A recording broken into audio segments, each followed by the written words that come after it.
vraiment, je suis ravie d'être ici pour qu'on puisse discuter des anticancéreux en phase précoce de développement, les résultats qui ont été présentés à l'ESMO cette année.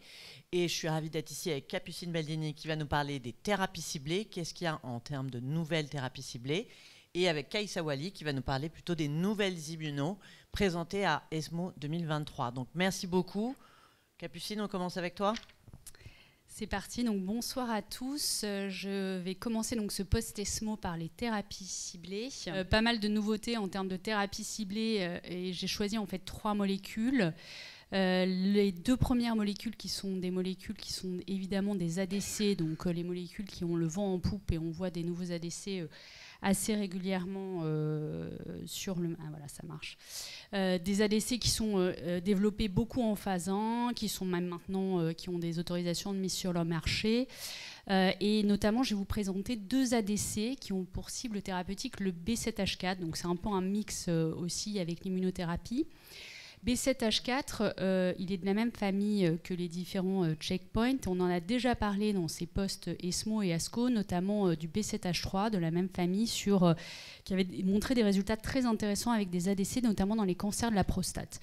Donc la particularité de ces 2 checkpoints, c'est qu'ils n'ont pas de ligand, donc on n'a pas encore toutes les clés en termes de compréhension du mécanisme d'action.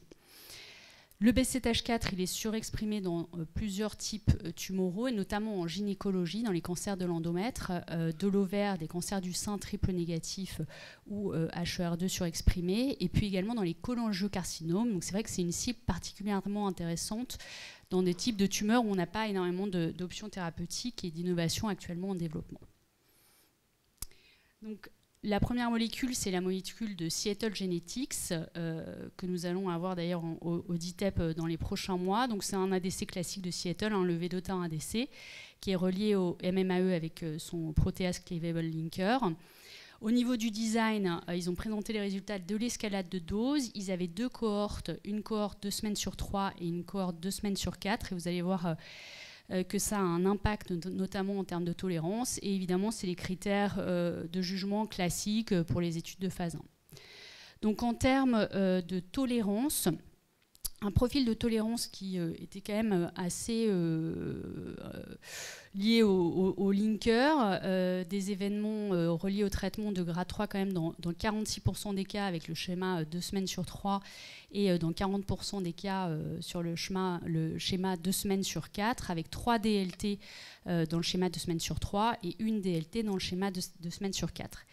Et ça va y avoir une importance parce qu'en fait on a quand même eu dans cette étude 2 décès reliés au traitement à la dose de 1,5 mg kg dans le schéma 2 semaines sur 3, une hyperglycémie grade 5 associée à une neutropénie grade 4 et également une neutropénie fébrile de grade 5. Donc l'étude avait temporairement été arrêtée. Ils ont finalement décidé évidemment de mettre tous les patients dans le bras 2 semaines sur 4 et d'arrêter le développement pour les 2 semaines sur 3.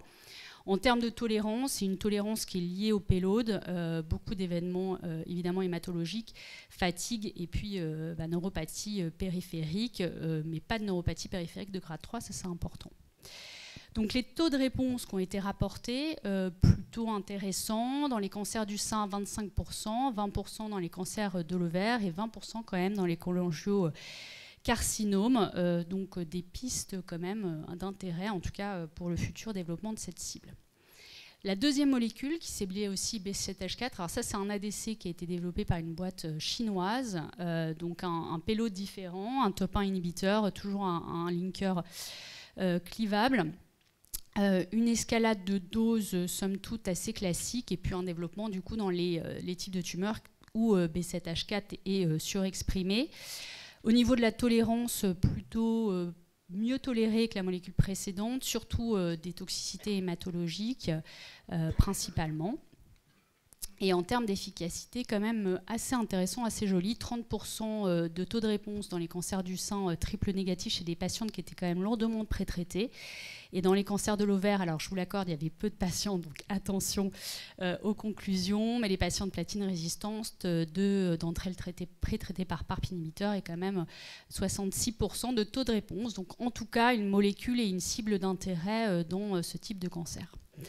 Alors, dernière molécule qui était un peu la star sur les phases 1, c'est le pan-RAS inhibiteur de Revolution Medicines, qui est bien connu pour développer différents types d'inhibiteurs de RAS. Hein. Ils ont aussi présenté les résultats du KRAS G12D, une molécule avec une particularité liée au développement par Revolution Medicines, donc qui se lie au GTP et qui permet d'inhiber en fait la phase active de RAS et qui a un intérêt d'être actif sur toutes les mutations de RAS, HRAS, NRAS et aussi dans les RAS sauvages, donc potentiellement quand même un territoire d'action assez large, donc des patients évidemment en bon état général. Et là ils ont présenté à l'ESMO 2023 les résultats de la cohorte pancréas et poumons, sachant qu'ils ont évidemment testé dans plein d'autres types de tumeurs et qu'ils ont présenté une partie des résultats au triple meeting un peu après.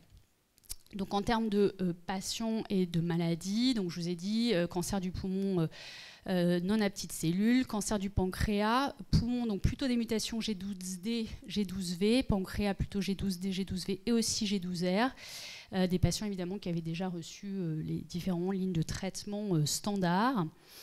En termes de tolérance, tout le monde était un peu inquiet sur ces pan-RAS quant au profil potentiel de tolérance, avec quelques inquiétudes, mais finalement on a été assez rassurés de voir que les RAS étaient principalement, de grade 3, mais dans seulement 6% des cas, et sinon plutôt une bonne tolérance, en tout cas au niveau des hauts grades. Juste pour noter qu'il y avait un patient qui avait arrêté le traitement en raison d'un effet secondaire de grade 4, mais en fait c'était dû à la réduction, c'est un patient avec un cancer du pancréas, c'était dû à la réduction tumorale sur une nécrose, donc discussion autour de la liaison ou pas, ou d'une trop grande efficacité du médicament, mais en tout cas une safety qui était plutôt rassurante. Et vous voyez là les taux de réponse, qu'on est quand même assez fiers de regarder dans les phases 1, 40% dans le cancer du poumon, avec un taux de contrôle de la maladie de 85%. À noter, vous voyez en fait sur les flèches que beaucoup de patients étaient en cours encore de traitement au moment de la data cut-off, donc potentiellement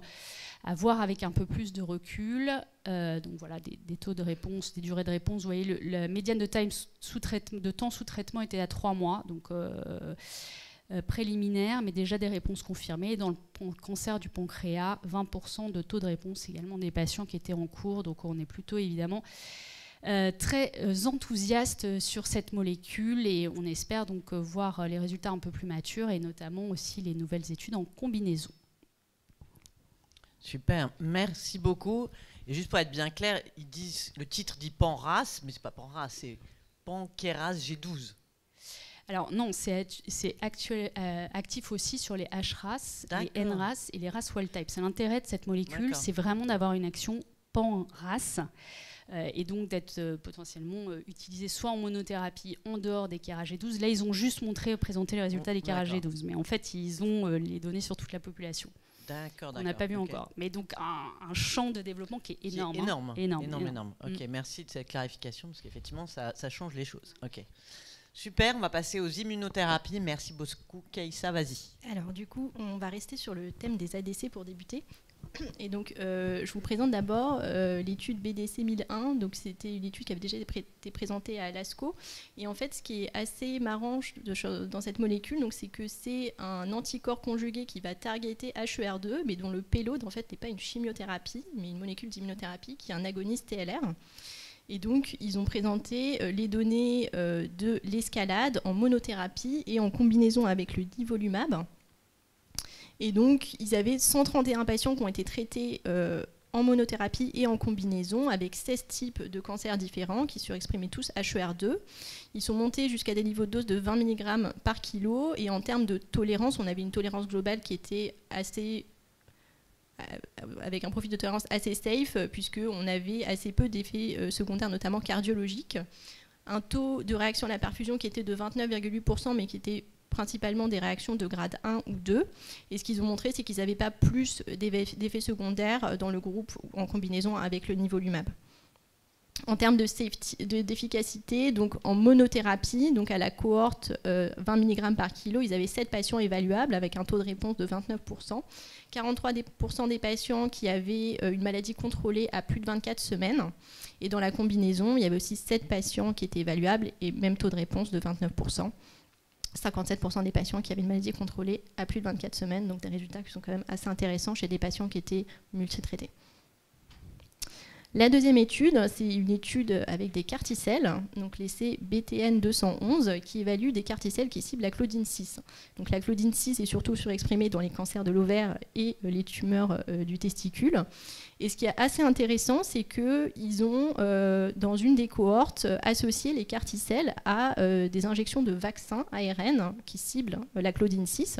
Et en fait, le but, c'était de permettre l'expansion des carticelles avec des injections qui étaient répétées à 2 semaines, 3 semaines, 6 semaines, pour permettre de diffuser les cartis dans l'ensemble du corps et aussi en fait, de garder en fait, un niveau suffisant pour avoir une activité.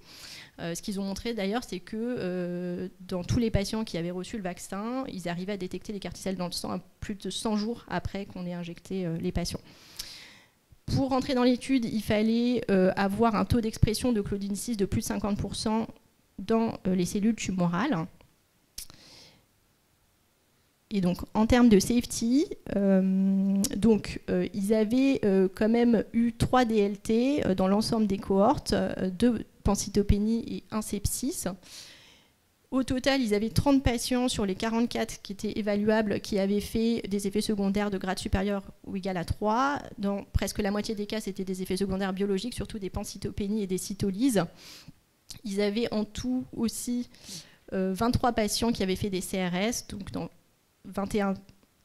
pour 21 des patients, c'était des CRS de grade 1-2, seulement 2 patients qui ont fait des CRS de grade 4 et 12 patients qui sont décédés, dont 11 pour progression et 1 sur sepsis dans un contexte de pancytopénie.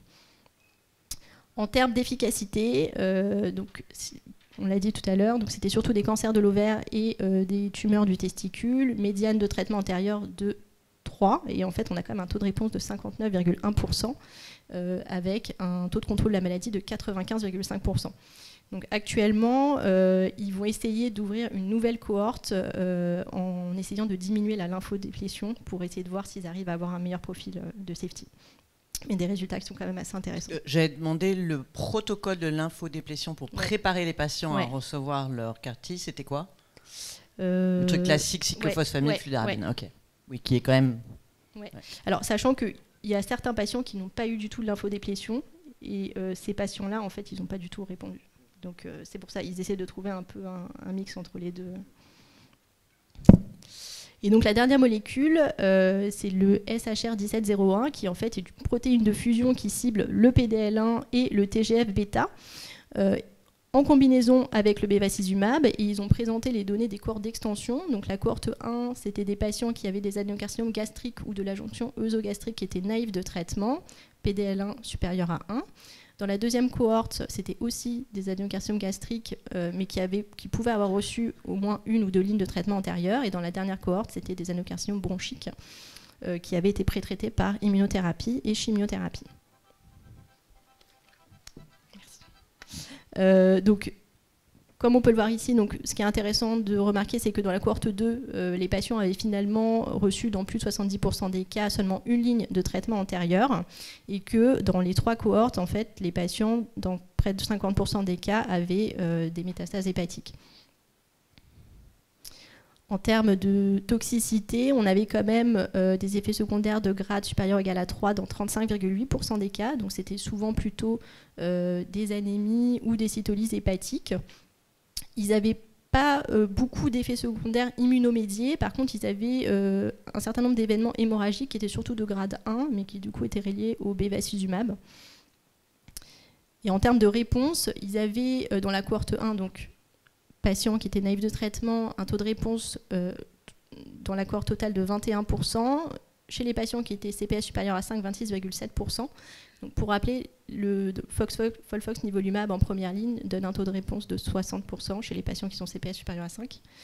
Et dans la cohorte 2, donc chez les patients qui avaient pu recevoir 2 lignes de traitement antérieures, on avait un taux de réponse de 33,3% et qui montait à 77,8% chez les patients qui étaient CPS supérieur à 5. Et en fait, quand on regarde un petit peu leur graphique, finalement, ce sont des patients qui, tous, n'ont jamais reçu d'immunothérapie antérieure.